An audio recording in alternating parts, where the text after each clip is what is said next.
de um assunto sério, mas que a informação é a primeira forma da gente se prevenir, da gente se cuidar. Vamos conversar com a médica geneticista sobre os fatores hereditários do câncer de mama. A gente vai tentar entender essa doença, que é importante a informação, é importante o tratamento precoce, a gente precisa se cuidar. É a melhor forma da gente manter a saúde das mamas. E isso a gente conversa a partir de agora com a doutora Patrícia Braga, que já está conosco. Você pode participar dessa roda de conversa. É uma informação clara, é um acesso de informação para a gente entender como acontece a doença. Vamos entender sobre o câncer de mama. Você pode participar através dos nossos canais de comunicação, 2107-4998, 2107-4999. A partir de agora, o nosso assunto é câncer de mama. Tem também o WhatsApp 999720111. Chegam várias perguntas, então é bom identificar para a gente direcionar para esse momento a nossa entrevistada, doutora Patrícia Braga, médica geneticista. É uma forma da Teresina FM colaborar, participar desse momento importante que a gente vive, que é o Outubro Rosa. E é falando, informando a melhor forma da gente combater e evitar o câncer de mama.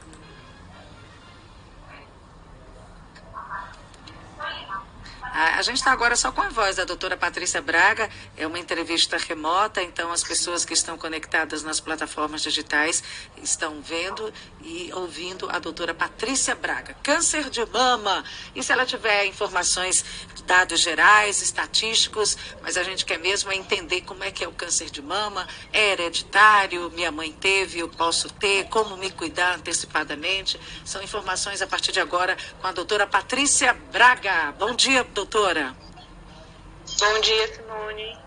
Bem-vindas, muito obrigada por abrir um espaço na sua agenda para a gente falar desse assunto que é tão pertinente. A gente fala no outubro porque tem essa relevância do mês, mas é um assunto pertinente o ano todo. A gente precisa falar, precisa informar a população sobre o câncer de mama. O que a gente precisa entender dessa doença que assusta, que dá medo, que diagnóstico é algo impactante na vida da mulher? Olha, o câncer, a gente precisa primeiro entender que é uma doença que ela pode afetar várias idades, tá? A gente tem muito na cabeça, as pessoas leigas, que o câncer de mama, ele obviamente é mais prevalente em mulheres mais idosas, mas ele também pode afetar mulheres jovens, inclusive mulheres que acabaram de menstruar, por exemplo, que já tem o desenvolvimento das mamas, e que também o câncer de mama, ele pode acontecer em homens, tá? E a gente precisa chamar atenção para isso. Vamos por parte, vamos começar com as mulheres. O que a mulher precisa fazer? Que atitude, que autocuidado, que zelo ela deve ter no dia a dia para evitar o câncer de mama? Então, primeiro, ter um bom estilo de vida, né? Evitar o álcool, evitar cigarro, evitar o uso de medicamentos sem prescrição médica, por exemplo, fazer atividade física regularmente, ter um baixo nível de estresse, o menor possível, né? Como, doutora, nessa vida da gente? Mas tentar ter, pelo menos, né? Tenta. Entendi. E além disso, Simone, a gente também pode atuar no sentido de prevenção, né? Que é fazer o autoexame das mamas com frequência e também consultar o médico ginecologista, mastologista com frequência para poder fazer os exames pelo menos uma vez por ano ou até uma vez a cada 6 meses. Agora, doutora Patrícia?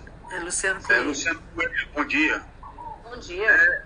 Falando aí do autoexame, eu me lembrei aqui de uma ocorrência. A atriz Angelina Jolie, ela resolveu, conta própria, retirar as mamas, que a família dela tem predisposição genética a câncer. Isso é uma medida correta? Sim, olha, é uma medida correta, mas a gente precisa pontuar várias questões em relação a isso. No caso da atriz especificamente, ela tinha um histórico familiar que já havia sido identificada uma mutação genética, isto é, uma alteração genética que é responsável pelo câncer de mama aparecer, tá bom? Então, independente, apesar de sim, o fumo, o álcool, o estresse, eles serem fatores que podem ajudar no aparecimento do câncer, a mutação genética por si só, independente desse estilo de vida, ela já é um grande fator que vai levar esse paciente a ter um câncer de mama. Então, no caso da atriz em questão, ela já tinha identificado a mutação genética, se não me engano, foi na mãe dela, né, que tinha tido um caso semelhante, foi identificada a alteração nela mesma antes de ela ser acometida pelo câncer, e ela optou pela retirada dos tecidos, né, do tecido mamário, e é uma opção que a gente tem sim como prevenção. Agora, doutora Patrícia, é fácil, se identifica facilmente se essa mutação genética foi pela herança genética ou foi fatores externos, estilo de vida próprio do paciente? Olha, a gente tem que diferenciar as duas coisas. Primeiro, que a gente chama de síndromes de predisposição ao câncer, que foi o caso da Angelina Jolie, né? Eu só abro um parêntese, porque quando a gente fala de síndrome, o nome ele tem um certo tabu, né? Quando a gente fala de síndrome, a gente pensa em alguém que tem alguma característica corporal, facial, que é atípica, ou uma deficiência intelectual. E essa não é a questão.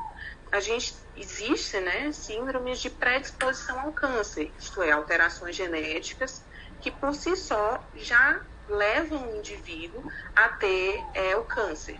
E essas alterações genéticas a gente pode identificar, sim, não é tão difícil, existem vários exames genéticos que a gente pode fazer no indivíduo para a gente poder descobrir essa alteração genética e aí tomar o manejo adequado de acordo com a alteração.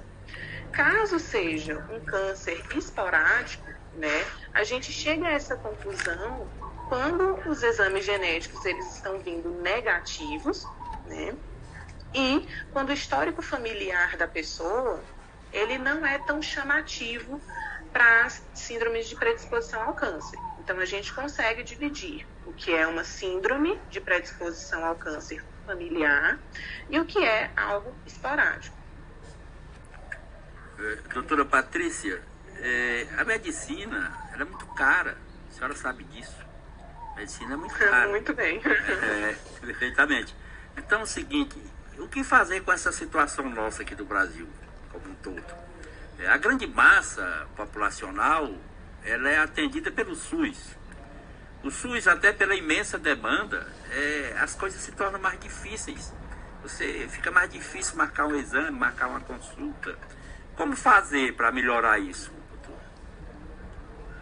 Olha, infelizmente, é um assunto que você chamou a atenção pontualmente. Infelizmente, o nosso SUS ele é um tanto deficitário nas questões de síndrome de predisposição ao câncer, né? Os exames genéticos, eles são muito caros, né? Não tem como negar isso.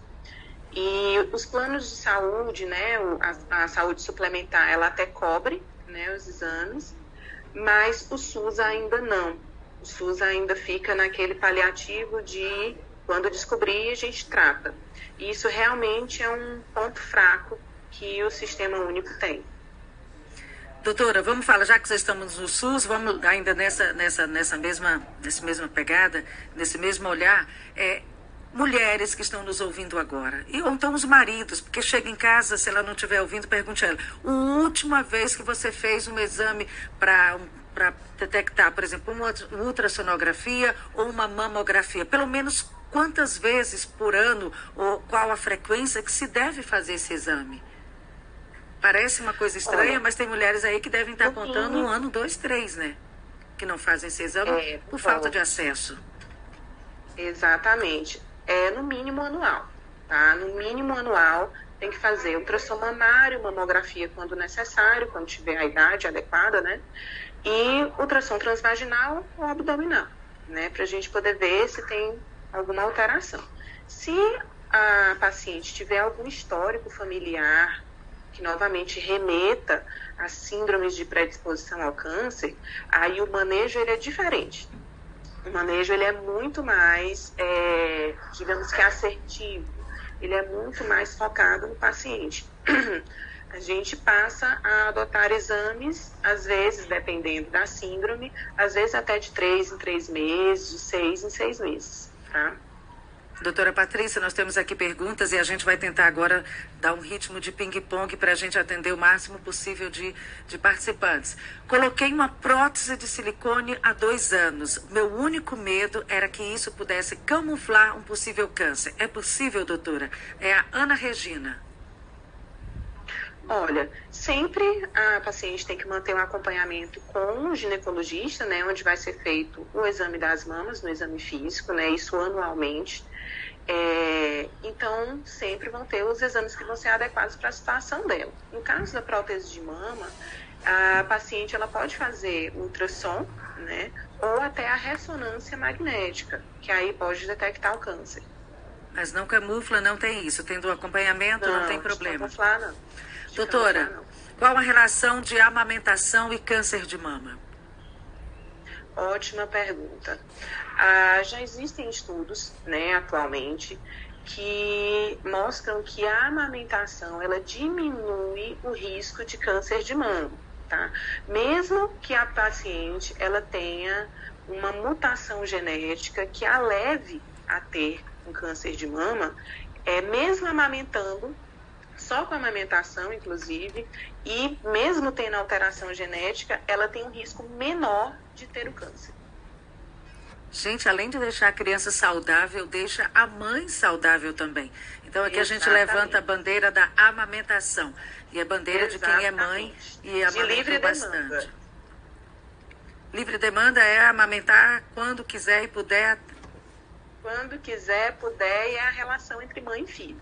Olha que gostoso. Doutora, eu ouvi isso de um médico mastologista e eu gostaria que o senhor dividisse também aqui com os nossos ouvintes, porque isso me impactou. Uma mulher não tem só 2 seios. É verdade? Ela pode ter mais? Depende de quais seios que você Ele tem, fala de nódulos, né? Não são nódulos, ele fala de que algo aqui do lado, que muitas vezes tem um saliente, claro, isso já foi reduzido com a anatomia humana, mas ele fala de vários outros seios, não só esses que desenvolveram, que nós temos. Às vezes o tecido mamário ele pode entrar um pouco para a região das axilas. Tá? Então, por isso que durante a ultrassonografia mamária, a gente precisa ver a cadeia axilar também, para ver se não tem algum nódulo escondido por ali. Tá? Mas acredito que ele tenha falado isso justamente para exemplificar que não é só a região frontal, né? Existe a região lateral e até um pouco de axilar também. Axilar, então tem que ver com muito cuidado toda essa região. E na época ele disse, olha, a gente não tem só 2 seios, a mulher muitas vezes tem... Aí ele explicou realmente toda essa região que a senhora acabou de citar. Vamos agora falar do câncer... Teta, né? Oi? Sem teta, né? Não desenvolve. Depende. Não vira anomalia. Podem ter mamilo extranumerário, mas aí é outra questão. É outra questão genética, não relacionada justamente à formação de uma mama em outro local. Olha só, vamos depois falar mais desse assunto. Vamos aqui ao câncer de mama nos homens, que parece ser algo pouco falado, um pouco divulgado. Vamos cuidar da mama dos homens. O câncer de mama nos homens, ele tem uma baixa frequência, né? Mas a gente precisa lembrar que a região peitoral masculina, ela também tem tecido mamário, e esse tecido mamário, ele também precisa ser, entre aspas, fiscalizado, né, em relação à sua saúde, ver se não está crescendo algum tipo de nódulo, algum tipo de formação que chame a atenção da gente. É apalpando também, doutora? Já estou me cuidando aqui. Exatamente. Quando tem alguma mutação genética identificada na família, a gente pede que faça ultrassom mamário nos homens também, tá? Num critério de fiscalização mesmo. Estamos conversando aqui com a doutora Patrícia Braga, médica geneticista. A gente está tentando entender a dinâmica, em especial do câncer de mama. É a nossa colaboração por conta do Outubro Rosa. E a gente tem participação aqui dos ouvintes. Eu vou pedir só licença, Luciano, porque para não deixar o ouvinte esperando na linha, eu não sei se é pergunta para a nossa entrevistada. Caiu a ligação e a gente continua. Com você, Luciano. Doutor Patrícia, eu ia questionar, primeiro eu só vi aqui porque eu vi o Chico pegando nos 6 ali para testar, para fazer o exame. É involuntário, né? Aí, eu ia perguntar para a senhora, porque esse mês todo se debate esse assunto do câncer de mama, e nós temos uma deficiência muito grande de mamógrafos, principalmente no interior, né? De vez em quando se faz mutirão, se busca aí de alguma forma atender a demanda, mas principalmente agora nesse período eleitoral fica pior ainda. Existe alguma alternativa, alguma... seria uma alternativa mesmo para que as pessoas pudessem não só depender de uma cidade específica, porque são só as cidades polos que tinham esse mamógrafo que às vezes até está quebrado. Qual que seria a alternativa? Qual que seria a saída para essas pessoas buscarem fazer esse exame e o tratamento se for necessário? Olha, a gente vê então no caso de uma melhoria ideal do SUS, né? O ideal, né, é que cada cidade tivesse pelo menos um polo minimamente equipado para poder atender a saúde da mulher e das pessoas em geral, né? Pelo menos com um ginecologista para fazer o exame da mama no exame físico, né? Um mamógrafo onde a mulher possa fazer a sua mamografia quando for identificada qualquer tipo de alteração, né? Seria o ideal, né? Infelizmente no SUS essas opções elas estão um pouco difíceis de acontecer no momento. Falta o profissional e falta o equipamento, né? Exatamente. Às vezes o profissional por si só, né, a gente fica às vezes de mãos atadas. Às vezes a gente até identifica uma alteração no exame físico, solicita o exame, mas como você mesmo comentou, o exame dura aí 6, 8, 10 meses para poder ser realizado. E quando a gente vê o resultado, às vezes ele é bastante diferente do que se tivesse pego inicialmente, né? E a gente tem aqui participação de ouvintes na linha. Alô, bom dia. Nós estamos entrevistando a doutora Patrícia Braga. Pergunta para ela?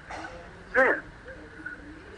Bom dia mais uma vez, Simone de Carlos Amorim. Um abraço aí para a doutora Patrícia.